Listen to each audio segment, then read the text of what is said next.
Iniciaremos, então, o primeiro módulo através, inicialmente, da coordenação do Dr. João Sobreira de Moura Neto, que eu peço, por favor, que tome assento, diretor adjunto de Defesa Profissional da Associação Paulista de Medicina.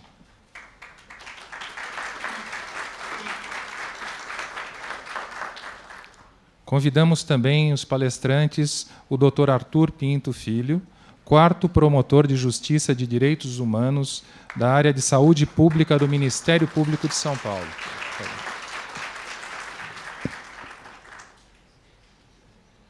Doutora Clarice Alegre Petramali, assessora especial da Presidência do Conselho Federal de Medicina.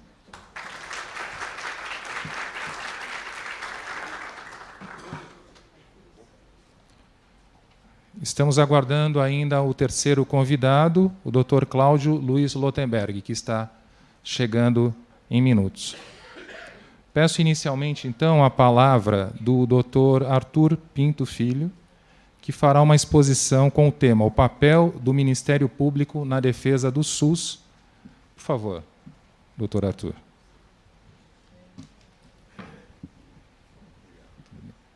Essa altura está boa, senhor? Tá ótimo. Bom dia a todos e todas. Um prazer enorme participar novamente de um fórum da Associação Paulista de Medicina. Cumprimento a todos na pessoa do Dr. João Sobreira, que coordena essa mesa. E vamos tratar de um tema que a cada ano se torna mais visível. O problema se avoluma e são poucas as possibilidades de resolução a curto prazo. Antes de falar exatamente do Ministério Público, eu acho importante dar uma pequena pincelada dos trabalhos do Fórum Nacional de Saúde do CNJ. O conselheiro Arnaldo Rossepian é um conselheiro do Conselho Nacional de Saúde, do Conselho Nacional de Justiça, que organiza o Fórum Nacional de Saúde, do qual faço parte eu e a doutora Clarice, entre outros. O primeiro tema que esse fórum começou a tratar foi exatamente o tema da judicialização. Se percebia, há 4 anos, que esse tema era um tema que crescia, se avolumava. Não é que ele inviabiliza o SUS, não se trata disso, mas ele atrapalha o sistema, e atrapalha muito o sistema. Ele não dá lógica ao sistema, ele fura o sistema. Se ignora que no Brasil existe um sistema estruturado de saúde pública que funciona relativamente bem. Então, esse foi o tema escolhido por esse Fórum Nacional de Saúde. No início, parecia que as coisas não iriam engrenar, que é um tema muito complicado, o judiciário é muito plural, cada judiciário do seu estado tem uma forma de encarar a questão, tem também o Judiciário Federal, enfim, não era um tema simples. Mas há 4 anos se percebe que muita coisa evoluiu. O próprio CNJ, em 2016, fez uma resolução muito importante, obrigando que os tribunais de justiça criassem em cada estado e em cada unidade da federação um fórum estadual de saúde, que tivesse a composição plural para debater as questões do Estado naquele local. E demorou muito para esses fóruns existirem. Alguns estados imediatamente se organizaram, como Minas Gerais, Rio Grande do Sul, outros demoraram mais, como São Paulo, mas, atualmente, todos os estados têm um fórum estadual em que se debate a questão da judicialização, entre outras questões. E há, nessa resolução, uma determinação muito importante que ainda não foi respeitada por alguns presidentes do tribunal. Qual é essa determinação? É que cada local, cada comarca, tenha a sua vara especializada em saúde pública. É evidente que, dependendo da cidade, a vara não vai ser só de saúde pública, porque não tem material suficiente para isso. Mas cada cidade terá um juiz responsável, dentre outras questões, pela saúde pública. Por que é importante especializar? É importante especializar porque se percebeu no curso do debate que os juízes eles tratam de gamas tão amplas de problemas que é quase impossível um juiz entender tudo, por exemplo, de saúde, enfim, dos temas que o judiciário tem que tratar todo o tempo. Eu estou há 10 anos na área da saúde pública e não sei nada, ou quase nada, sobre a questão do SUS. O SUS é muito complexo para que a pessoa entenda rapidamente. Então, a ideia de especializar teria uma situação muito importante, porque o juiz ia se assenhorar do tema e entender exatamente como funciona o SUS. E aí você teria uma interlocução. Alguns estados já especializaram, como Minas Gerais, inclusive o tribunal está especializando, e outros não, como São Paulo. Então, o que acontece hoje? Acontece que você vai entrar com uma ação objetivando medicamento, por exemplo, essa ação vai ser distribuída aqui em São Paulo entre todos os juízes da vara civil. São quase 100. Cada um com a sua ideia, cada um com a sua motivação, cada um com o seu conhecimento. E o SUS é curioso. Eu, outro dia, estava lembrando de uma pesquisa do IBOP muito, muito curiosa, que revela exatamente um problema. A pesquisa era a seguinte, tinha uma pergunta básica. Você acha o SUS bom, mal, etc., etc., etc.? A resposta era negativa, o SUS é muito ruim. Aí se fazia uma outra pergunta. Para aqueles que usam o SUS, não para aqueles que não usam o SUS, e responderam, para aqueles que usam o SUS é bom, médio, etc. e tal. A resposta amplamente era que o SUS é bom. Então, para aquela pessoa que não usa o SUS é péssimo. O juiz não usa o SUS. Muito raramente vai usar o SUS. Vai usar nas questões gerais, SAMU, etc. Mas o SUS, hospitais, dificilmente o juiz vai usar. Ele pouco entende do SUS. Então, eu conversando com os juízes aqui de São Paulo, o que eu noto é o seguinte, eles partem do pressuposto equivocado, que é o seguinte, olha, o SUS não funciona. Se o SUS não funciona, eu não quero saber, eu vou livrar a saúde desse homem que está aqui na minha vara. Não, mas aí, se você fizer isso, você vai atrapalhar alguém que está na fila, ou do medicamento, ou está na fila da cirurgia, você vai furar a fila, não me interessa, não me interessa, resolver o problema do meu paciente aqui. Por quê? Porque pouco se entende do SUS. Ora, se o SUS não presta, eu resolvo o problema do homem que está aqui na minha frente. Mas o SUS presta. O SUS é uma glória do Brasil. É uma glória. É uma coisa que deu certo, com todas as dificuldades que o SUS tem. Eu não quero dizer aqui que o SUS é uma maravilha, de jeito nenhum. Mas o SUS funciona. O SUS conseguiu sair da Constituição e entrar na vida cotidiana das pessoas. Essa que é a verdade. Com todos os seus problemas. As pessoas vão no hospital, acabam sendo atendidas, acabam sofrendo as suas cirurgias, tendo as suas cirurgias, recebendo o seu medicamento, e assim as coisas vão evoluindo. De 88 para cá, todas as análises de saúde pública melhoraram por conta do SUS. De maneira que... E outro detalhe, eu acho que a imprensa trabalha, de certa maneira, mostrando só as mazelas. Então, vai lá o repórter e tira a foto do sujeito que está ali esperando ser atendido na sala. E aí mostra aquele pessoal todo sendo atendido ali de forma, às vezes, até precária. Ora, é verdade isso? É claro que é verdade. Mas nós temos um SUS excepcional. Nós temos o SUS do transplante, nós temos o SUS do INCOR, nós temos o SUS de tantos e tantos hospitais de ponta que fazem um trabalho magnífico. Outro dia, o INCOR fez um trabalho muito interessante, fez uma propaganda na televisão, rádio, jornal, pedindo doação. Uma campanha magnífica, magnífica. O Dr. Calil é extremamente criativo. Mas faltou um detalhe. Não se dizia que o INCOR era SUS. Mostrava-se o INCOR que parecia que era um hospital do primeiro mundo, que não era SUS, e é SUS. Então, eu faço esse preâmbulo para que percebam que é um processo que nós estamos enfrentando para que o Fórum Nacional, para que tenha uma lógica o sistema. Muita coisa já andou, muita coisa ainda precisa andar. Nós temos os NATs, os Núcleos de Apoio Técnico, em quase todos os estados. O que são os NATs? São formados por médicos que vão auxiliar os juízes nas demandas de saúde. Em quase todos os estados eles estão funcionando bem. De maneira que as coisas estão se avolumando para tentar se organizar essa questão na área da saúde pública. Feito esse preâmbulo, eu queria anotar, ressaltar uma parte do artigo 196 da Constituição que pouco se leva em conta. O artigo 196 parece que ele só tem a primeira parte. Todo mundo fala o seguinte: a saúde é direito de todos e dever do Estado. Para aí. Né? Todo mundo fala isso, para aí. Mas não, tem uma vírgula. E essa vírgula é fundamental, porque ele fala que esse dever do Estado é garantido mediante políticas públicas, sociais e econômicas, que visa a redução de agravos, etc., etc. Portanto, não é tudo para todos. É tudo para todos dentro de uma política traçada pelo Estado, através da Conitec, que a doutora Clarice comandou com maestria durante muito tempo, através da Anvisa, enfim, através dos órgãos públicos que vão definir exatamente aquilo que é público, aquilo que deve ser dado para todos os brasileiros ou não. De maneira que os juízes levam em conta somente a primeira parte. Não.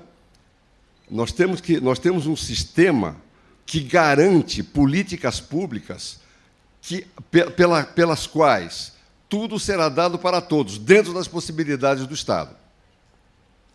Feita essa primeira observação, vamos entrar na questão do Ministério Público. É interessante falar um pouquinho do Ministério Público, porque o Ministério Público ele se transformou num monstro de 1000 cabeças e que ninguém sabe exatamente mais qual é a função do Ministério Público. Né? Para que existe esse Ministério Público? Isso é verdadeiro, e nós mesmo do Ministério Público não entendemos exatamente qual é a nossa função, embora a Constituição já vá completar 31 anos. A nossa instituição sofreu a modificação, por conta da Constituição de 88, uma modificação assim estrutural. Nós temos um Ministério Público antes de 88 e outro depois de 88. Antes de 88 era um Ministério Público muito claro. Era um Ministério Público que trabalhava na área criminal, que processava e colocava os criminosos na cadeia. No fim da ditadura militar, o Ministério Público começou a desenvolver uma área cível. Os mais velhos vão lembrar da passarinhada do Embu. O que foi a passarinhada do Embu? Ou na década de 80, começo da década de 80, um prefeito de Embu matou sabiás e João de Barro e todos os passarinhos da mata nativa e convidou a população para uma passarinhada. E os passarinhos eram da Mata Atlântica. Ele matou centenas e centenas de bichos e chamava a população para aquela passarinhada. Aquilo, evidentemente, se transformou num escândalo e se constatou que não havia uma instituição para que promovesse algum tipo de ação que desse conta daquilo ali. A questão penal não resolvia, porque não adiantava, depois da passarinhada, você processar o prefeito por crime ambiental. Não resolve o problema, o passarinho já está morto. Então, nós precisamos criar um sistema em que se evitasse a matança. E, a partir da década de 80, começou timidamente o Ministério Público a entrar nessa área de meio ambiente. Mas de forma muito tímida. A gente trabalhava basicamente na área criminal. A partir de 88, não.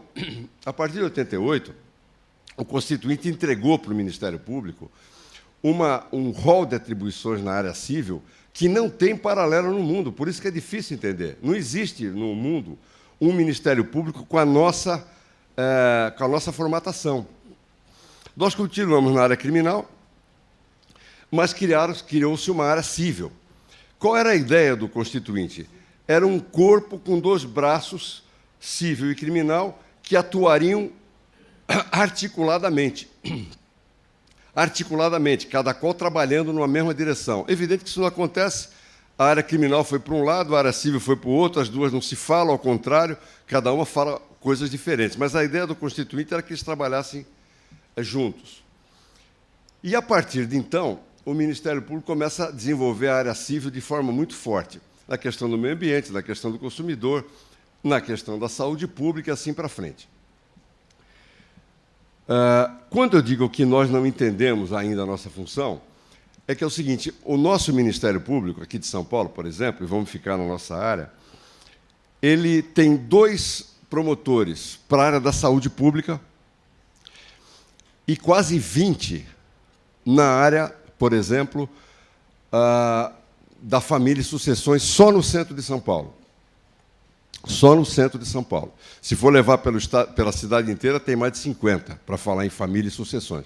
Família e sucessões tem lá um advogado, tem lá uma parte, tem outro advogado com outra parte, e tem o Ministério Público que fica ali atrapalhando todo o processo, falando o que não tem mais sentido falar.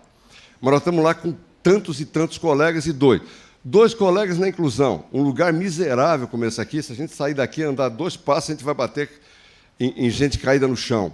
2 para a inclusão social. Quase 20 no cível, quase 20 colegas no cível, falando em processo em que há advogado, em que outra parte tem advogado, tem um juiz, estamos ali falando. Então, nós não conseguimos nos adaptar. Continuamos trabalhando como sempre trabalhamos. Veja, vamos tratar do que o Ministério Público tem que fazer. O Ministério Público tem que, fundamentalmente, defender a ordem democrática. Eu entrei em janeiro de 88, a Constituição foi de outubro, e quando a Constituição entrou, eu provavelmente tenha sido a pessoa mais feliz do mundo. Porque eu falei, pô, eu estou recebendo um salário bem razoável, e a minha função é defender a Constituição e a democracia, eu não quero outra vida. Porque é esse o trabalho do Ministério Público. Então, o coleguinha nosso, que defende a ditadura, primeiro é um burro, né? Segundo, é um traidor da Constituição. E terceiro, é um traidor do Ministério Público, porque a nossa tarefa é defender o processo democrático. Essa é a nossa grande tarefa. Em segundo lugar, defender as causas em que há dano coletivo, quer seja na saúde, quer seja no meio ambiente, quer seja no patrimônio público. E na questão individual, nós só temos que tratar da questão do interesse individual indisponível. O que é interesse individual indisponível? É aquele que a parte não pode abrir mão. É aquele interesse que, tendo em vista chamar-se individual, de individual não se trata. É aquele interesse que a sociedade diz o seguinte, olha, esse interesse nem que a parte queira pode abrir mão. Nem que a parte queira pode abrir mão. Então, essas são as tarefas que nós temos que tratar. Eu só, para terminar, lamentavelmente o tempo é curto, eu só vou dizer o seguinte. Na área da saúde pública, o que é que nós aqui da área da saúde pública da capital pensamos? Em primeiro lugar, nós não entramos jamais, hipótese alguma, com ação individual em busca de medicamento ou algum tipo de coisa. Porque essa tarefa não é nossa. A nossa tarefa é só defender direito individual indisponível. E esse não é indisponível. Então, nós não tratamos disso. Quem tem que tratar dessa questão, quem é? É a Defensoria Pública e os advogados. Então, quando nós recebemos uma representação individual, nós encaminhamos para a Defensoria. Mas eu vou dar um exemplo de agora. Chegou uma senhora com uma representação, dizendo que estava com um problema na coluna e aguardava 2 anos e meio a cirurgia. Nós pedimos explicação ao seu secretário municipal de saúde. E ele, corretamente, de forma muito leal, disse o seguinte, olha, é verdade, nós temos nessa área uma fila de 11.013 pessoas aguardando cirurgia. Então, o que é que temos que fazer? A questão individual vai para a Defensoria e a questão geral fica conosco. Por que tem essa fila? Quantos hospitais operam? Por que tem essa fila? Como é que vamos fazer para essa fila ser diminuída? E aí se inicia um processo de negociação com as secretarias. Eu priorizo sempre o processo de negociação porque é o processo mais rápido. Às vezes, ainda que demore muito tempo para se desenvolver o problema, ele certamente será mais rápido que um processo judicial que vai acabar no Supremo, que vai demorar 10, 15 anos para chegar ao fim. Então, o processo de negociação conosco é sempre um processo, é uma mesa de negociação em que o órgão público estará presente, o Ministério Público estará presente, a parte interessada estará presente, as associações interessadas estarão presentes, e ali, nessa mesa de negociação, vai se acertando uma forma de se resolver o problema. evidentemente, quando não tem jeito, quando não tem acordo, às vezes acontece, aí a questão vai para o judiciário. O que é sempre muito ruim, porque quando você entra com ação judicial, é o juiz que vai comandar aquela ação dentro dos ritos processuais. A liberdade que o promotor tem num processo de negociação, o juiz não tem num processo judicial, que ele está adstrito a normas do processo civil brasileiro.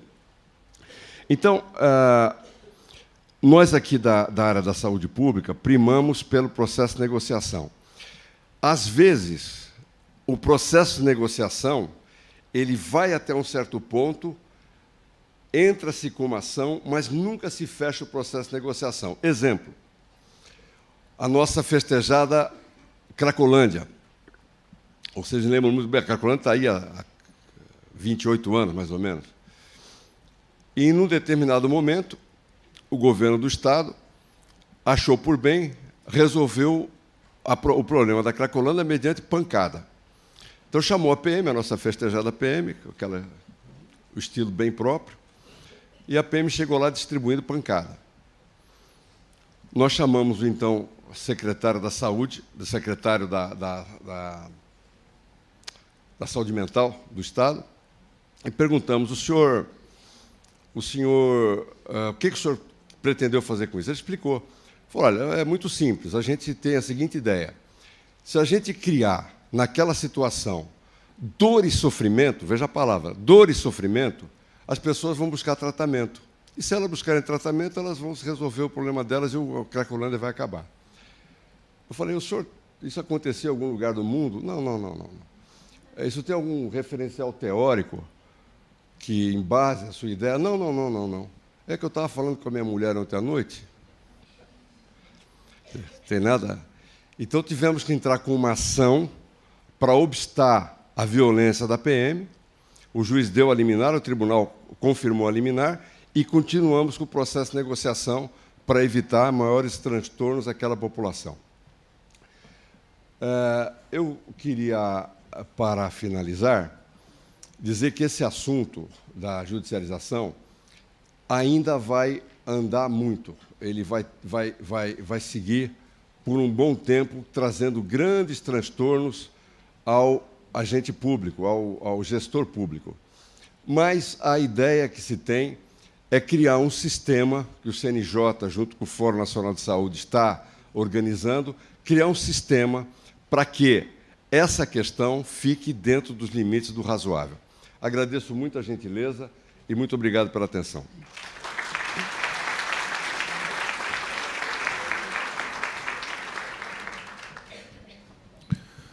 Obrigado, doutor Arthur.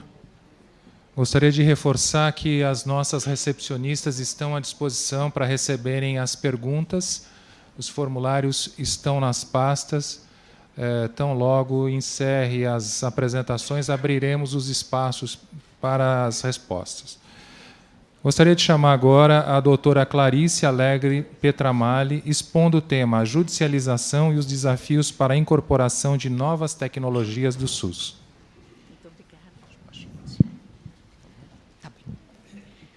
Oi, pessoal, bom dia a todos. É um prazer estar aqui falando sobre esse assunto. E eu queria começar de uma forma inusitada. A judicialização atesta o nosso progresso. Por incrível que pareça, nós tivemos nos últimos 20, 30 anos muitas mudanças no país positivas. O país cresceu economicamente, isso criou um atrativo para as empresas multinacionais investirem no Brasil, venderem seus remédios aqui, registrarem seus produtos aqui. O nosso ambiente regulatório, com a criação da Anvisa, também proporcionou essa entrada. E nós estamos correndo atrás do prejuízo, mais ou menos isso. Eles são mais rápidos que nós. Não que estejamos parados, não estamos. Estamos evoluindo, o doutor Arthur coloca bem isso, mas nós temos agora um país que faz sucesso, um país que tem uma democracia, um país que cresceu muito. Estamos agora temporariamente numa crise, mas crescemos muito. E o nosso SUS cresceu também. Então, eu conheço o SUS do tempo que ele só tratava doença infectocontagiosa, não havia remédios, não havia não havia prestações mais complicadas ou complexas, e atualmente o SUS cresceu. Então, eu quero mostrar para vocês como essa judicialização caminha junto. Eu mexo aqui com esse documento, né? Para aqui, para frente? Como é que é? Para frente. E aqui Então, vamos começar com isso. Esse é o meu conflito de interesse, sou uma médica infectologista, sou especialista em saúde pública, tenho me dedicado a vida inteira à saúde pública do Brasil, tenho acompanhado o SUS nesses 40 e poucos anos, e não tenho nenhum interesse econômico, profissional, pessoal, ou com empresa produtora de tecnologia, ou com qualquer medicamento. Os meus compromissos são com a assistência, com a gestão dos sistemas públicos e, atualmente, também tenho me envolvido com os sistemas privados de saúde, ou sistemas da saúde suplementar. O contexto é que toda a nossa vida brasileira está sendo intensamente judicializada por conta da democracia. O ganho da democracia, o ganho de direitos trouxe isso, uma intensa judicialização em todas as áreas. E ela está crescendo todo ano cresce, independente do que a gente faça. Então, mesmo a gente criando possibilidades e condições de reduzir, aumentar o conhecimento, reduzir a judicialização, isso não está acontecendo porque o estoque de ações cresce ano a ano. São ações na saúde, e a maioria das ações da saúde são decididas em liminares. Quer dizer, o autor ganha o benefício num primeiro momento, às vezes em 72 horas, não dando tempo para que os gestores se expliquem com o juiz, não dando tempo para nada. É uma ação que, na sua liminar, ela já cumpre a finalidade que o autor tem, que é conseguir o benefício, conseguir a prestação ou o medicamento imediatamente. Medicamentos novos para doenças raras e novos oncológicos podem, atualmente, custar mais de R$1 milhão por ano. E é por isso que a crise está cada vez aumentando mais. O Alberto colocou, o doutor Arthur também, a judicialização aumenta, e ela aumenta em volume, e aumenta em dinheiro, não só em número de ações, mas, principalmente, em recursos que comprometem do orçamento. E o SUS, atualmente, tanto o setor público como também o privado, já está sofrendo com sequestro de orçamento para essas ações que não são planejadas. As ações planejadas não conseguem ser feitas e a judicialização rouba uma parte do orçamento rapidamente. Em 72 horas, você tem que providenciar um tratamento para doença rara que vale R$1 milhão por paciente ano e cujo benefício, muitas vezes, é muito marginal. Esse é outro problema que a gente tem que atuar. Então, esse é o principal, no meu ponto de vista, desafio para a sustentabilidade do SUS, do sistema brasileiro. Um deles é ter médico nos lugares onde precisa ter. Né? Ter médicos no Brasil inteiro é um desafio, e esse é o outro grande desafio, a sustentabilidade do sistema, numa situação em que o custo dos medicamentos não tem mais teto, o céu é o limite. Vamos começar mostrando para vocês que esse é o fluxo de regulação de um novo medicamento no Brasil. Até bem pouco tempo, você precisava correr todo este caminho, ainda precisa. Você precisa ter registro na Anvisa, você precisa ter preço do medicamento na Comissão de Medicamentos, que é a CMED, e você, depois, como fabricante, pode submeter ou não o seu medicamento à entrada no SUS ou à entrada no rol da ANS. Então, eu considero essa última etapa como facultativa, o fabricante decide. Outra entrada facultativa é o registro na Anvisa, também quem decide é o fabricante, mas o preço é obrigatório e o registro no país também é. Qual é o dossiê de pesquisa que se exige para provar que um remédio é eficaz e seguro? Classicamente, você só deveria registrar um remédio depois que se cumprisse a fase 3, que é a fase em que o estudo clínico de um novo medicamento, uma nova tecnologia, garante que aquilo tem eficácia comparada a algum outro tratamento ou comparada a placebo, e que ela é segura o bastante para ser vendido e usado pela população. Só que, temos visto que, cada vez mais, medicamentos são aprovados com fase 2, fase 1, às vezes, de tratamento, na linha de uma coisa que se chama fast track. Registro rápido, registro acelerado, registro porque a tecnologia quebra paradigmas, registro porque... Ou seja, registros acelerados existem com vários nomes fora do Brasil. No Brasil, a gente chama de registro prioritário. Eu vou te mostrar, e vou mostrar a vocês como essa nova regulação mudou o panorama de entrada de inovação no Brasil e quase inviabiliza que se avalie corretamente e com tempo essas incorporações para o SUS. Então, esse registro, hoje, ele está aplicado por volta de 40% de medicamentos novos que se registram no FDA todos os anos, e no Brasil agora passa também a acontecer esse registro rápido. Diminui-se as exigências, basta estudos que demonstrem que o tratamento é promissor. E supõe-se que o fabricante fará depois do registro, depois que ele já estiver vendendo para a população esse produto, ele continuará os estudos e chegará a conclusões, então, realmente de comprovação de eficácia e segurança. E por que se libera tão rápido esse remédio?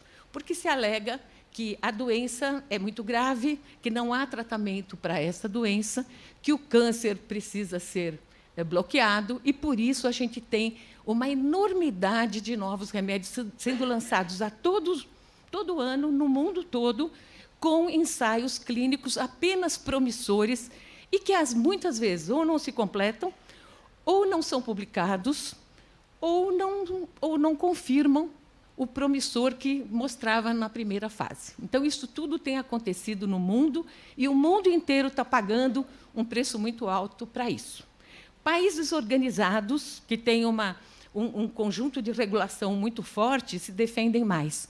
Nós, infelizmente, fomos pegos num contrapé difícil. A gente se organizava a nossa democracia e tudo junto aconteceu. A gente foi meio que invadido por esse momento, que é mundial, e a gente foi pego numa situação, digamos, de vulnerabilidade. A Anvisa resistiu muito tempo ao registro com dados insuficientes. E é um dilema, é um sofisma filosófico. Devemos bloquear essa entrada de produtos sem testes confirmatórios? Talvez devamos, mas o mundo não faz isso. Como nós vivemos no mundo se aqui não aprovamos uma coisa que é aprovada nos Estados Unidos, uma coisa que é aprovada na Europa? A gente tinha judicialização de medicamentos sem registro no Brasil. E não registrava por quê? Porque não tinha os documentos, os requisitos completos, estudos de fase 3 completados, comprovação de eficácia e segurança. A Anvisa não registrava até 2014. Então, esses medicamentos não entravam. E ficavam na judicialização, que também não aliviava de jeito nenhum, porque, além de pagar para comprar o medicamento, ainda tinha que pagar para trazê-lo de outro país, o que ainda encarecia mais a logística da operação. Em 2014, a Anvisa mudou, criou uma RDC, que é a 37, e criou a possibilidade de fazer um registro prioritário, acelerar o registro e aceitar estudos incompletos ainda para o registro. Isso depois foi aperfeiçoado em duas RDCs, que é a 205 e a 204. A 204 trata desse registro acelerado, estipula 4 meses apenas para o registro, aceita estudo de fase 1B, aceita estudo clínico de fase 2, aceita a análise interina de estudos de fase 3, ainda em desenvolvimento, não completos, ou, portanto, ela registra na hipótese de promissão, de que seja um medicamento promissor, mas não com segurança. O que aconteceu com o resto da fila de produtos que espera registro na Anvisa? Esse não é priorizado. Remédios para pressão alta, para diabetes, esses precisam fase 3, esses entram numa fila que pode demorar mais de 1 ano, mais de 2 anos, porque tudo na vida é equilibrado. Se eu priorizo alguma coisa, outra parte do meu trabalho vai ser despriorizado, né? Então, a gente tem esse problema aí para acontecer. O remédio, então, com baixa evidência, entra muito rápido no mercado e já começa a ser vendido.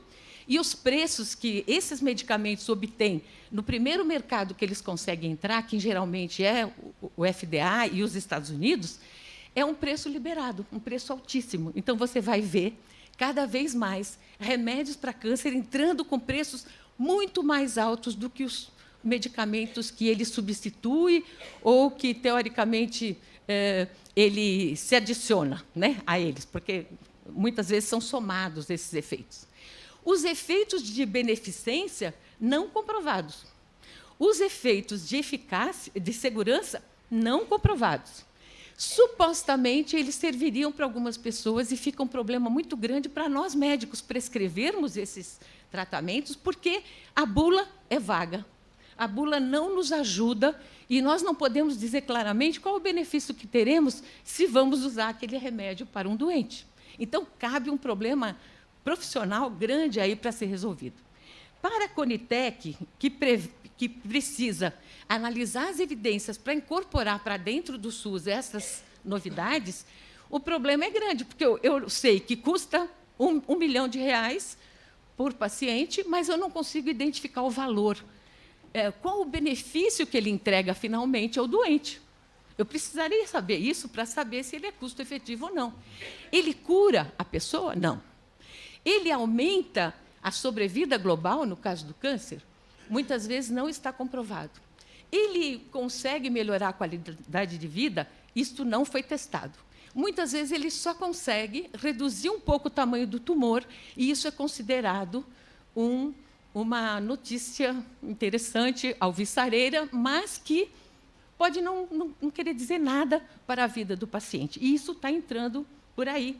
E a Conitec tem uma dificuldade muito grande de analisar coisas, produtos, tecnologias que não têm muita evidência publicada. E esse é um problema que todos os países estão sentindo.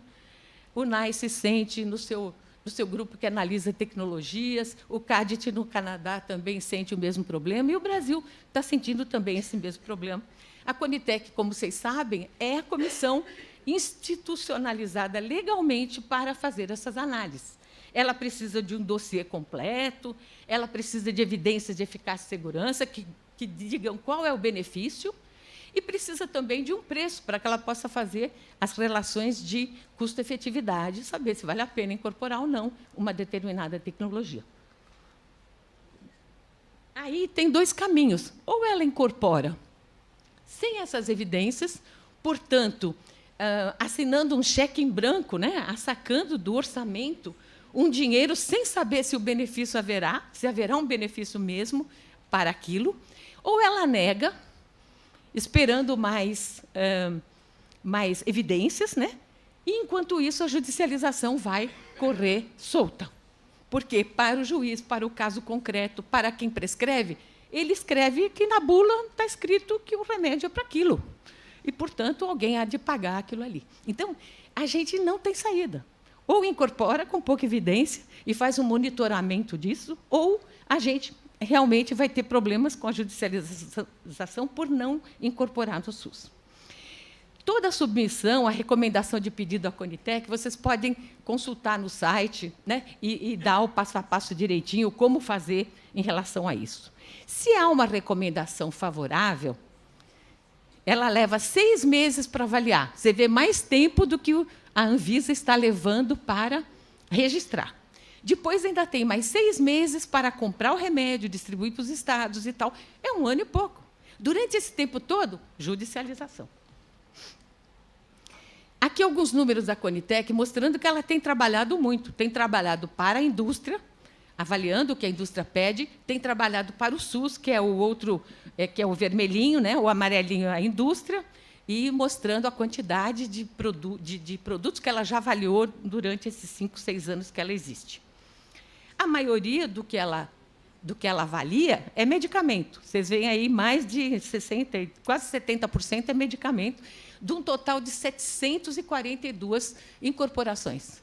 Foi o que o Alberto falou. Quanto mais incorporamos, quanto mais pomos dinheiro em inovação, quanto mais os estados pagam por isso, mais judicialização temos tido. Ela não parou, ela aumenta, porque o clima é favorável a trazer inovação para um país que tem 200 milhões de habitantes e que tem o governo pagando essas contas.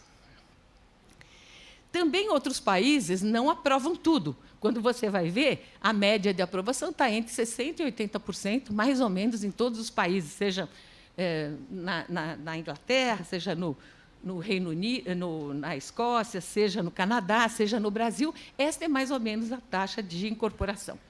Sempre que se incorpora, tem alguma recomendação, não é para todo mundo. Existe um grupo prioritário de pessoas que vai receber aquela tecnologia, e os outros não. E é aí que a judicialização também entra.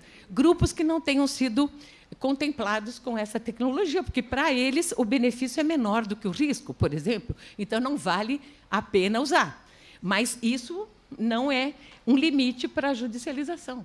Ele vai acontecer de todo jeito. Então, judicializa-se quando não tem registro, judicializa-se quando tem registro, mas não está incorporado, judicializa-se quando está incorporado, mas não para o grupo que eu pertenço, né? Então, sempre pode se judicializar. Então, não adianta. Quanto mais você incorpora, você vai gastar mais no ponto de vista normal da incorporação e vai gastar mais também na incorporação. Cada vez mais os países têm usado a avaliação de tecnologia como uma forma de filtrar a inovação que tem valor e aquela que não tem para a saúde pública. Tem muita inovação que não tem valor, tem muita inovação que ela é deletéria ao paciente, e tem muita inovação que é fundamental. Essa precisa estar sendo coberta pelos sistemas de saúde. E a Conitec tem esse papel. A vantagem da Conitec nunca conseguiu diminuir a judicialização, vamos deixar claro por aí, mas ela teve um papel importante em criar um ambiente de avaliação de tecnologia no Brasil que não existia antes dela existir, né? Então, criou a possibilidade de ter núcleos nos estados, nos municípios, no setor judiciário, que estão avaliando tecnologias. Também no setor de saúde suplementar, que nunca se avaliava, nunca se fazia avaliação de tecnologias desta forma, com valor e custo e tudo isso, hoje já se faz, e já há grupos também na atenção da saúde suplementar, estudando as tecnologias baseadas em valor, o que ela entrega e quanto ela custa, e se vale a pena ou não incluir essa tecnologia para o sistema. Então, é um ecossistema favorável às mudanças, né? O Fast Track, nós já falamos, ele tem grandes implicações. Então, uma mudança na regulação da Anvisa tem grandes implicações na vida nacional, na saúde pública e privada. Traz implicações para os pacientes, para a Conitec, para os serviços de saúde pública e privados, para a judicialização em si, e também para as farmacêuticas nacionais e para o desenvolvimento de parcerias produtivas que, basicamente, acabaram com essa entrada forte de inovação, não dando espaço para uma criação de inovação brasileira. Nós fizemos um levantamento dos registros da Anvisa nos últimos 2 anos, 2017 e 2018. E vamos ver o que tinha entrado de novo nesses últimos 2 anos. 52 novas indicações de oncológicos para medicamentos de nicho, para um grupo pequeno de pacientes, para um câncer de pulmão com marcador especial e tudo por aí. 10 dessas drogas eram para mieloma múltiplo. 10 novas drogas em 2 anos para mieloma múltiplo. Todos na faixa de R$500 mil por paciente, mais ou menos isso. 9 para câncer de pulmão e as outras, que completa 52, tudo isso para câncer, né? 52% dessas indicações de medicamentos para câncer não estavam indicados para os casos avançados e não tinham estudos confirmatórios de eficácia e segurança, não tinham estudos de fase 3. Eu preciso falar isso para vocês, porque vocês precisam saber que vocês estão usando medicamentos experimentais nos doentes, ainda, embora eles tenham um registro. Só mudou o registro, mas ele continua experimental, ele continua com pouca evidência. os desfechos são sobrevida livre de progressão e resposta tumoral. Ninguém estuda qualidade de vida, ninguém estuda sobrevida global, porque o estudo é inicial, não deu tempo ainda disso acontecer. Para doenças raras, 23 novos remédios foram registrados, tudo na faixa de 1 milhão e pouco por pessoa por ano, com benefícios do mesmo tipo, estudos ainda precoces, sem uma garantia de eficácia e segurança. Novos medicamentos para doenças raras e oncológicas vão continuar chegando no Brasil e nós temos que estar preparados sobre isso. Vamos ter muito mais judicialização que já tivemos, porque o mercado está aberto. É possível que a gente, não entendendo esse processo, ache que nós não estamos trabalhando, que não está havendo, o país não está se estruturando. Acontece que a nossa estruturação está muito mais lenta do que como o mercado de medicamentos, a tecnologia está investindo. Eles não estão investindo em biosimilares, eles estão investindo em biológicos novos, inovação rápida, que ela entra e sai tão depressa que não dá tempo da gente saber se ela presta ou não. Não dá tempo da gente esperar um estudo fase 3. Ele começa a ser produzido, ele já é vendido com estudo de fase 1, e, se não funcionar, ele já é superado por um novo produto produzido pelaquela mesma empresa ou por outra, por um concorrente. Está muito aquecido esse ciclo. O ciclo de inovação ele está fervendo. Nem as farmacêuticas mais aguentam tamanha concorrência de uma contra a outra. Como vocês viram, 10 remédios novos para uma esclerose, para um mieloma múltiplo, 9 remédios novos para um câncer de pulmão, né? Então, existe um estoque de medicamentos que foram aprovados no mundo por conta de normas, né? Essas normas facilitadoras, que o grupo se chama Orphan Drug Act, né? Um ato para ajudar doenças órfãs com drogas novas, né?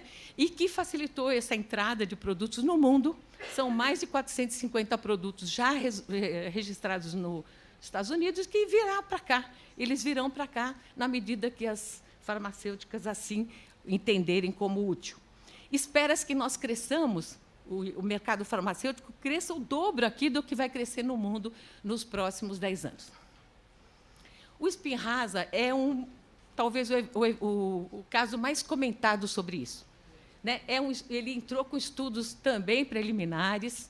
Nós ainda não sabemos como aplicar direito aquilo em crianças muito pequenas, não conseguimos aplicar isso em crianças que têm problemas de lesões de coluna vertebral, que estão há muito tempo em cadeira de roda e tudo. Então, há grandes obstáculos, mas o remédio está vendendo e ele custa 1,3 milhões por criança tratada por ano. Vocês já viram que o registro, então, é só uma formalidade atualmente. Ele é necessário, mas ele não é suficiente para incorporar, e a gente precisa saber que a inovação está ciclando rapidamente. Saiu agora na Veja, bebê brasileira recebeu remédio de 9 milhões, o mais caro do mundo. É uma terapia gênica para a mesma doença que o Spinraza trata, né? Só que agora mais caro ainda, 9 milhões de dólares, 9 milhões de reais, que seria 2,5 milhões de dólares. E ontem, ou antes de ontem, saiu a notícia de que a empresa, a Novartis e a parceira dela nesta terapia gênica, tinham escondido dados de estudos pré-clínicos, estudos com animais. Mas disseram que isso não interfere em nada e a vacina vai continuar sendo vendida. A terapia gênica. E por que essa rapidez toda? Porque vem um remédio oral que a Roche está colocando, o outro põe uma terapia gênica, a Novartis põe isso. A Biogen quer vender o Spinraza dela. Todo mundo está no mesmo nicho. E eles estão se matando. E eles estão se matando e estão matando os sistemas de saúde, tornando esses sistemas insustentáveis. Então, nós precisamos de uma Conitec que acompanhe essa nova regulação. A Conitec foi planejada ou bolada no tempo em que a Anvisa não aprovava remédios com registro rápido, com registro acelerado. Ela precisa estar junto com a Anvisa no momento que o remédio entra, para já analisar junto, para não haver lacunas, para não haver tempo, digamos, de espaço para judicialização. E que o Brasil se acostume a fazer pesquisa clínica de pós-mercado, de medicamentos com registro, mas que ainda não tem os estudos completos. Esses estudos têm que ser feitos aqui. É um jeito do paciente que já precisa do remédio ter uma oportunidade de fazer o seu tratamento sem judicializar. Do jeito que está, não tem como. A Anvisa registra, o outro leva mais um ano para pôr no SUS. Durante esse ano, as pessoas não vão esperar, elas vão ao juiz e conseguem. Em 93% das vezes, eles conseguem, em primeira ou em segunda instância. Então, está resolvido o problema, né? Só que o sistema está ameaçado. Então, eu acho que a Conitec precisa acompanhar o ambiente regulatório, ela precisa mudar, está em cogitação a criação de uma agência, como talvez vocês saibam, que irá governar ou irá regular o sistema público e o privado, para não dar um degrau de diferença. Como vocês sabem, o sistema suplementar incorpora qualquer remédio para câncer imediatamente sem análise, se ele for injetável. Mais da metade desses remédios que não têm estudos completos, eles são injetáveis. E, portanto, eles entram automaticamente no sistema suplementar, que já está pagando essa conta. Para o juiz, ele entende, se o suplementar paga e o público não paga, quem está errado? O público. A resposta é simples, o público, né? Não quer dar para o povo pobre o remédio que é bom. Não é verdade. Talvez a saúde suplementar é que esteja dando de forma temerária, né, esse medicamento, porque é obrigado por uma lei antiga, de 98, onde nem se pensava que teríamos esses ciclos de inovação tão rápidos. Então, eu acho que o governo agora tem que ser rápido e tem que realmente mudar o ambiente também da Anvisa, da Conitec, para acompanhar o que mudou na Anvisa. Porque, senão, nós vamos ficar para trás e vamos ter judicialização de remédio registrado, sem evidência, mas registrado. Eu acho que era isso, né? Terminando para dizer para vocês que o SUS é fundamental para uma população, né? E fundamental para a população brasileira, que precisa superar essa crise econômica que estamos. Numa crise econômica, a saúde sofre muito, e o SUS tem que estar aí para dar esse suporte nessa hora. E por isso que precisamos de uma Conitec fortalecida para que dê conta de fazer o equilíbrio dessa situação que está muito desfavorável mesmo para nós. A gente está pagando um dinheiro muito alto para tecnologias e não estamos conseguindo ver os benefícios para a população desta incorporação. Muito obrigada.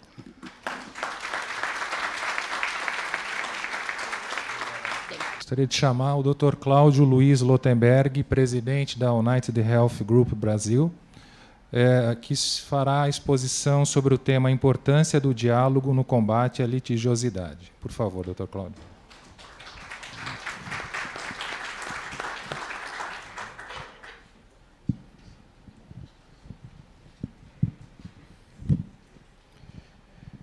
Bom dia a todos e a todas. Eu queria iniciar primeiro dizendo que fica muito claro que a judicialização é um tema de importância, não sob o efeito somente da questão da repercussão que ela tem frente à sustentabilidade, mas principalmente por ser ela um instrumento legítimo de diálogo que a sociedade deve utilizar no sentido de pleitear aquilo que ela entende como sendo de seu direito. E digo isso porque nós hoje temos tido a oportunidade de ter acesso a uma série de demandas, algumas delas realmente que ultrapassam aquilo que poderia ser considerado razoável dentro do marco legal. Porém, existem outras que são importantes para que nós possamos cumprir aquilo que, de fato, diz direito à questão da prestação da assistência. E aí eu posso dizer, tanto dentro do espaço clínico, quanto do espaço público, quanto do espaço privado. E eu poderia, então, iniciar dizendo que nós temos hoje um ponto de partida que nasce justamente do perfil do próprio consumidor. O consumidor hoje é um consumidor muito mais informado, com acesso a conhecimento, nem sempre com a capacidade de julgamento daquilo que é adequado, e, portanto, em alguns momentos nós temos aquilo que se converte não ao uso, e sim ao abuso, que, aliás, encarece grande parte da assistência, tanto no público quanto no privado. Isso, existem estudos que levantam, em relação ao abuso, cerca de 33% dos recursos utilizados. Isso tem uma importância fundamental nos sistemas de financiamento do Brasil e também fora do Brasil. E, de certa maneira, nós vimos isso nascendo dentro da própria elaboração da nossa Constituição, a Constituição de 88, que coloca a saúde como dever do Estado, um direito do cidadão. Entretanto, não coloca limites para isso. E esses limites, na realidade, deveriam ser estabelecidos mediante um pacto da sociedade para que ela pudesse, de alguma forma, tratar o conceito do próprio financiamento a partir daquilo que nós chamamos de mutualismo. Mutualismo é uma mecânica de financiamento, ela depende da inserção de uma série de usuários, ela depende da entrada de novos usuários e uma socialização, de maneira que alguns usam em determinado momento, outros não utilizam, e através de uma mecânica de compensação, o sistema se mostra sustentável. E essa é a maneira como nós podemos trabalhar a questão do mutualismo. Para que o mutualismo possa também existir, um outro elemento que se faz presente é a previsibilidade, que é definido na linguagem de seguros como sendo o cálculo atuarial. Ou seja, se nós não temos uma previsibilidade, não sabemos qual é o cálculo atuarial, o mutualismo não tem as suas bases econômicas que se mostrem de forma adequada para que nós possamos, aí sim, dividir entre as diferentes partes contributivas para que o sistema possa ser sustentável. Eu acho importante que, de certa maneira, parece até algo relativamente trivial, mas não existe operadora nenhuma que financie a saúde, não existe sistema único de saúde que financia a saúde. O que existem são contraprestações que pagam, tributos que são recolhidos, e dentro dessa lógica distributiva é que são utilizados através da tal previsibilidade dentro do cálculo atuarial e através da cultura do mutualismo, que são os sistemas de financiamento dos diferentes tipos de seguros. A rigor, uma vez estabelecidas essas regras, o que deveriam fazer presente seriam as mecânicas regulatórias e as mecânicas legais. Nós sabemos que parte da exigibilidade estaria presente na saúde suplementar através daquilo que a lei, que oriunda de 98, acaba trazendo, estabelecendo a existência dos rolos. Esses rolos, na realidade, são discutidos de quando em quando, revisados, revisitados, e aí sim fazem parte das mecânicas de cobertura. O segundo momento é o momento da mecânica legal. E aí, muitas vezes, a gente não começa a questionar se a mecânica legal e a mecânica regulatória deveriam coexistir. No fundo, esse é o debate que justamente passa agora pela Câmara dos Deputados, naquilo que envolve a reforma do Marco Legal da Saúde, mais comumente conhecido como sendo o blocão. Quer dizer, qual o grau de profundidade que o mercado, que a mecânica legal tem que ter, qual é o grau de profundidade que a mecânica infralegal deveria, a rigor, ter. Bem, vamos partir, então, a respeito dos desafios que nós temos hoje. Em primeiro lugar, as questões que envolvem o envelhecimento da população.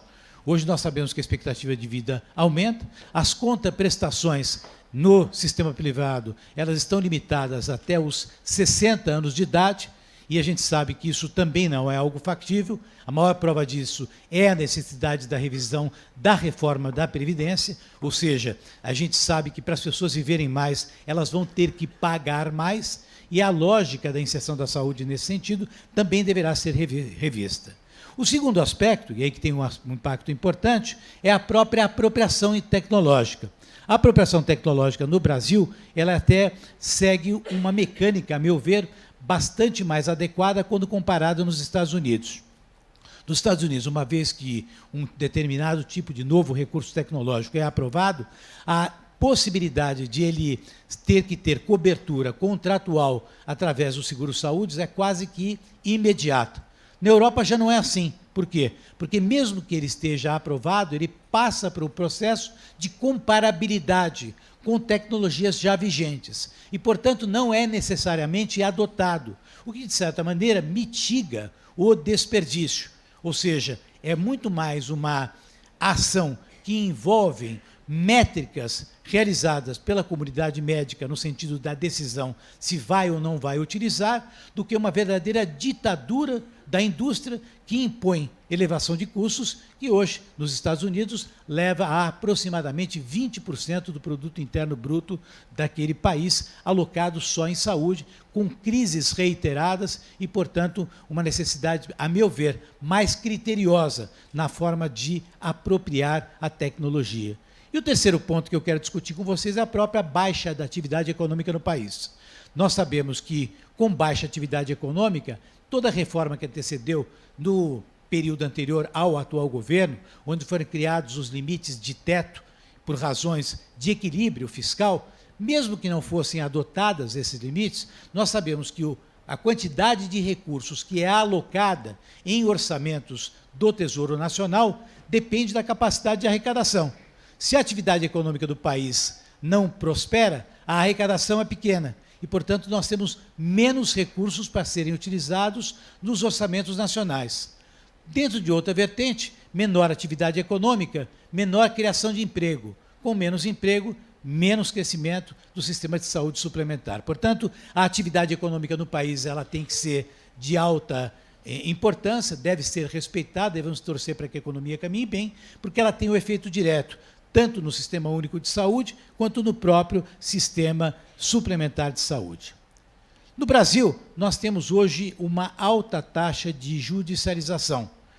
Tendo sido observado 130% de aumento de processos judiciais na área de saúde nos últimos 10 anos. 2 vezes mais que a taxa de crescimento de que outros processos judiciais em saúde pública. E quando a gente começa a questionar isso, uma das formas de a gente entender é que as pessoas começam, primeiro, a valorizar as questões da saúde como sendo algo prioritário em suas vidas. E por isso que elas estão demandando em função de uma série de limitações de acesso. Por outro lado, nós sabemos que também existe toda uma indústria de natureza jurídica que estimula demais esse litígio. E muitas vezes, quando as pessoas vêm conversar sobre esse assunto, eu sigo sempre um questionamento que é muito clássico, né? Se alguém leu o contrato de seguro-saúde que assinou, mesmo antes da regulação, o que significou justamente quando as pessoas fizeram o upgrade no processo de regulação a partir de 98, quer dizer, o conhecimento daquilo que tem cobertura dentro de cada uma das nossas apólices é algo absolutamente desconhecido, tanto por parte dos usuários, como por parte dos prestadores de serviços. E aí passa a existir algo que, a meu ver, é um cenário de extrema confusão, o que eu acho que é deletério, não para o sistema de saúde, mas para o comportamento da sociedade contemporânea. Porque a gente sabe que existe uma sensibilidade muito grande por parte do legislativo, aliás, do judiciário.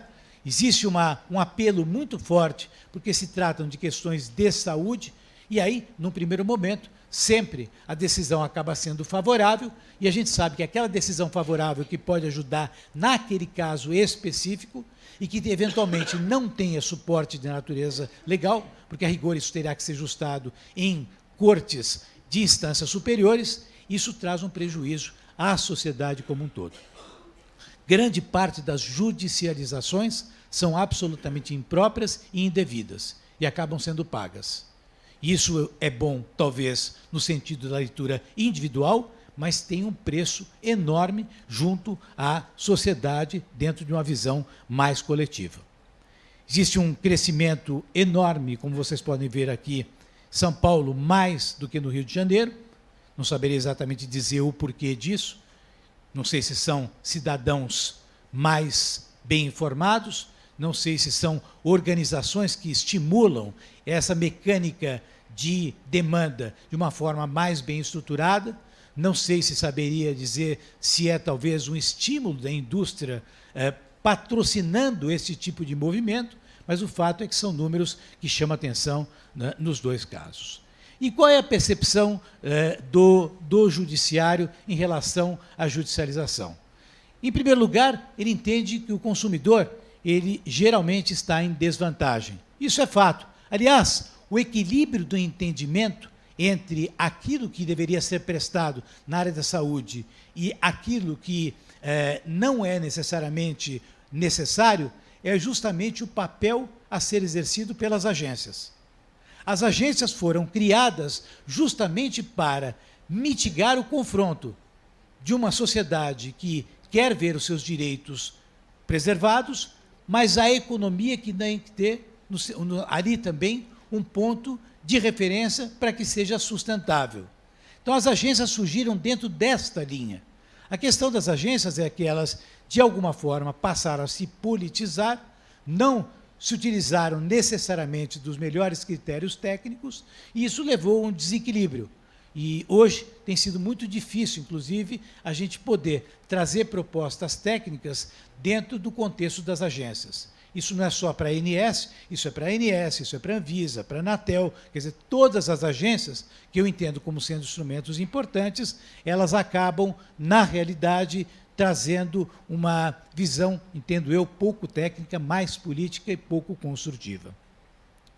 É verdade que existem cláusulas abusivas nos contratos. De novo, quer dizer, quando se vende-se uma apólice, muitas vezes o consumidor não se dá o trabalho, não lê nem de automóvel, quer dizer, imagina ler o de saúde, né? Então não sabe direito o que está comprando, né? O que é muito ruim, porque, evidentemente, em alguns momentos, a gente pode ser prejudicado, e em outros a gente poderia estar demandando coisas que eventualmente não estão presentes naqueles contratos. E os padrões regulatórios servem somente como orientação que é incapaz de definir limites de cobertura. Isso a gente assiste diariamente com as liminares que são expedidas, muitas vezes por questões que não têm cobertura alguma dentro de cada um dos contratos.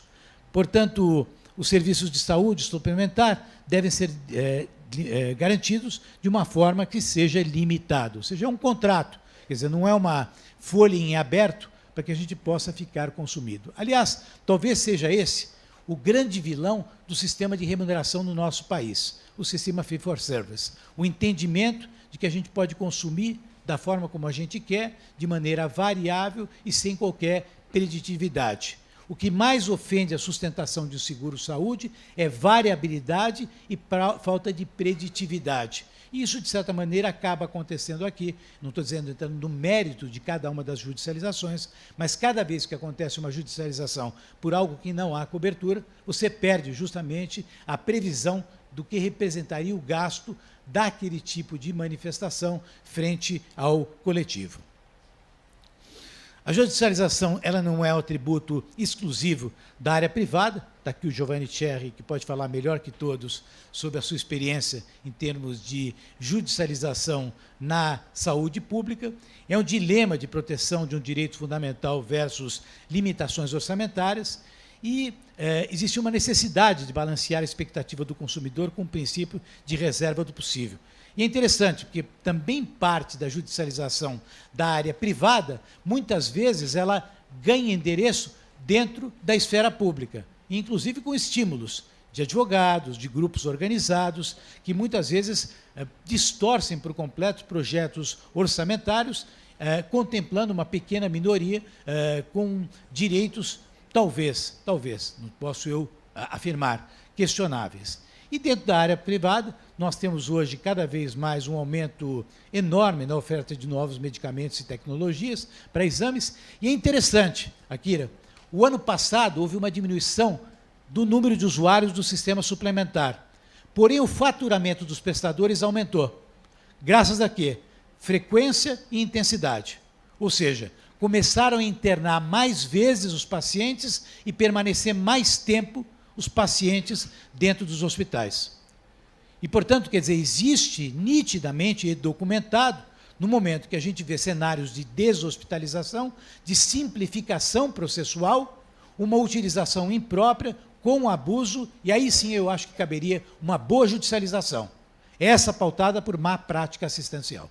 Então, esse entendimento, eu acho que é um entendimento que todos deveriam ter para imaginar que a tal da judicialização, ela não ocorre só no lado da demanda do consumidor, mas também seria um pleito do prestador. Porque quando o prestador, ele vai ser descredenciado por uma operadora, isso não pode acontecer. Agora, se a operadora se o prestador, ele não quiser mais prestar serviços, ele pode abrir mão daquele credenciamento. Então, toda essa questão de redesenho de rede, que é uma coisa que está sendo debatida, tanto no âmbito da agência, quanto dentro do âmbito do marco legal, no assim chamado blocão, é algo importante, porque isso está permitindo que haja regulação somente das operadoras, e nenhuma regulação junto aos prestadores de serviços, que compensam, como disse anteriormente, a diminuição de usuários através do incremento do uso, quer seja fazendo os exames necessários e internando quem não necessariamente precisa ser internado. Os custos estão aí, a gente tem visto isso dentro do Ministério da Saúde, dos tribunais de conta, da Associação Brasileira de Medicina de Grupo, quer dizer, existem dados mostrando que a judicialização tem trazido um incremento muito grande, e aí, de novo, quer dizer, tem entrado coisas que não são previstas em contrato, tem entrado coisas que não estão previstas de acordo com o próprio rol de procedimentos. Então, isso, de certa maneira, de novo, ofende o sistema, por quê? Porque tira a previsibilidade e atrapalha a base para o cálculo atuarial. E esses exemplos você já conhece, quer dizer, a gente começa a perceber que, para quem trabalha com questões de saúde coletiva, às vezes a gente pega um medicamento, isso é capaz de distorcer por completo toda uma mecânica de sustentação. Eu não quero aprofundar, que tem pessoas especialistas que conhecem muito mais. Vejam as distorções daquilo que pode acontecer. E, aliás, até a necessidade de nós debatermos as questões da saúde sob a lógica financeira dentro do contexto da qualidade. É bom lembrar que o Triple Aim, que é a maior referência de qualidade hoje, a ideia nascida de Don Berwick, coloca o custo per capita como sendo um dos indicadores imprescindíveis para os sistemas de saúde. Quer dizer, deixar de tratar algo clinicamente, fazer cirurgicamente, porque é menos oneroso para a sociedade, eu acho que é uma coisa que também tem que ser debatido, logicamente dentro de uma perspectiva ética, mas é algo que está sendo questionado pela sociedade, quando nós vemos aberrações em termos de financiamento como esse. Nós temos, como eu disse no princípio, 2 importantes fóruns de judicialização. O marco legal que está sendo debatido hoje no Congresso, ele dá maior segurança para as decisões, porque é instrumento de força de lei, e existe o marco regulatório, que é aquele que acontece na Agência Nacional de Saúde, mas nós temos visto uma série de decisões que acontecem dentro da agência e passam a ser questionados no Legislativo.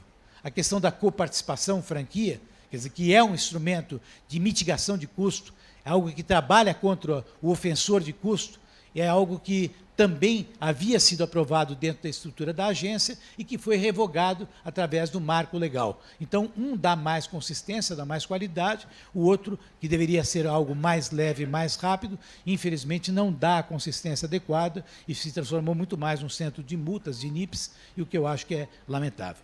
Nós temos aqui alguns dilemas. Em primeiro lugar, a incapacidade técnica para decidir em certas situações complexas por parte dos juízes. Nós respeitamos, são seres humanos. Essas decisões são fundadas no sentimento de justiça e de apelo humanitário, e aí prevalece muitas vezes o direito do cidadão e não a visão do coletivo. As operadoras, por outro lado, têm a gestão dos recursos dos clientes, que deve ser feita de maneira eficiente para toda a coletividade. Existe a necessidade de crescer o diálogo com os próprios beneficiários. E para nós, eu digo eu, como um médico também, às vezes, a necessidade de não entender e achar que tem que dar tudo para todo mundo. E, portanto, a gente tem que se capacitar no entendimento destas limitações. E vamos tentar encontrar, talvez, oportunidade de conciliar. A nossa organização tem trabalhado muito em projetos de conciliação.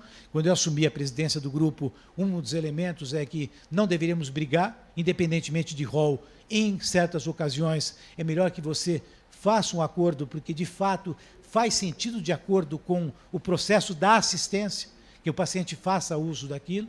Então, por que não dá? Se pode ajudar a assistência, inclusive com efeito positivo em relação à sustentação, e participamos já de uma série de iniciativas em relação a isso, o que acabou até nos trazendo reconhecimentos. Quer dizer, a Amil é a empresa que mais concilia na saúde, tentando encontrar formas que visem muito mais as práticas de assistência do que as práticas de sustentabilidade necessariamente. O que nós sabemos é que nós temos direitos limitados versus recursos limitados, numa conta que não se fecha, nem todas as necessidades vão poder ser atendidas pelo judiciário, tem que escolher as que garantam os melhores resultados para o maior número de pessoas possível, e, portanto, é imperioso que nós possamos combater os altos custos de saúde sob pena de inviabilizar tanto o modelo público quanto o modelo privado nas questões de financiamento. E existe uma necessidade de fiscalização da indústria e laboratórios pelos órgãos competentes a fim de evitar aquilo que mais nos atrapalha,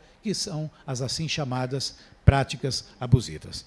Desculpe me estender, muito obrigado pela paciência.